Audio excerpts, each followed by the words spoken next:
ಸಮಾಜ ಸೇವಕರಾದ ಗೋಪಾಲಕೃಷ್ಣರವರಿಂದ ಕಲಿಕಾ ಪರಿಕರಗಳ ವಿತರಣೆ. ಚಿಕ್ಕಮಗಳೂರು ಜಿಲ್ಲೆ ತರೀಕೆರೆ ತಾಲೂಕು ಸಮಾಜದ ಸೇವಕರಾದ ಗುಳ್ಳದ ಮನೆ ಗೋಪಾಲಕೃಷ್ಣರವರಿಂದ ವಿದ್ಯಾರ್ಥಿಗಳಿಗೆ ಕಲಿಕಾ ಪರಿಕರಗಳ ವಿತರಣೆಯನ್ನ ಶಿಕ್ಷಣ ಪ್ರೇಮಿ ಸಮಾಜ ಸೇವಕರಾದ ಗುಳ್ಳದ ಮನೆ ಗೋಪಾಲಕೃಷ್ಣ ವಿತರಿಸಿದ್ರು. ಗುರುವಾರ ಲಿಂಗದಹಳ್ಳಿ ಸರ್ಕಾರಿ ಹಿರಿಯ ಪ್ರಾಥಮಿಕ ಶಾಲಾ 359 ವಿದ್ಯಾರ್ಥಿಗಳು ಮತ್ತು ಸರ್ಕಾರಿ ಪ್ರೌಢಶಾಲಾ ವಿದ್ಯಾರ್ಥಿಗಳಿಗೆ ಉಚಿತ ನೋಟ್ ಪುಸ್ತಕಗಳನ್ನು ವಿತರಿಸಿ ಮಾತನಾಡಿದ್ರು.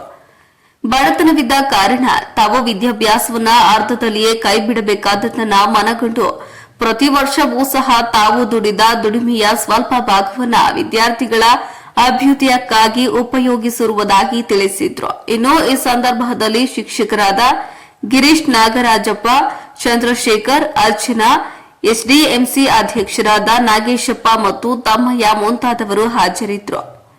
ವರದಿ ಪ್ರದೀಪ್, HE, ತರೀಕೆರೆ. ಚೆನ್ನಾಗಿ ಓದ ಮಕ್ಕಳನ್ನ ಎಲ್ಲರೂ ಪ್ರೋತ್ಸಾಹಿಸ್ತಾರೆ. ನಿಮ್ ಶಿಕ್ಷಕರು ಸಮೇತ ಯಾರು ಚೆನ್ನಾಗಿ ಹೋಗ್ತಾರೆ ಅವ್ರ ಕಡೆನೇ ಜಾಸ್ತಿ ಗಮನ ಇರುತ್ತೆ, ಹೌದಲ್ವಾ? ಓದ್ದಲ್ಲಿ ಇರೋರು ಏನ್ ಮಾಡ್ಬೇಕು ಇನ್ ಮುಂದೆ?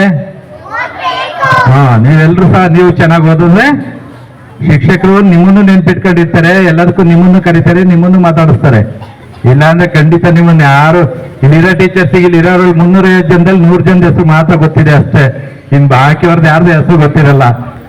ಬರ್ರಿ ಹೋಗ್ರಿ, ಬರ್ರೋ ಹೋಗ್ರೋ ಅಷ್ಟೇ.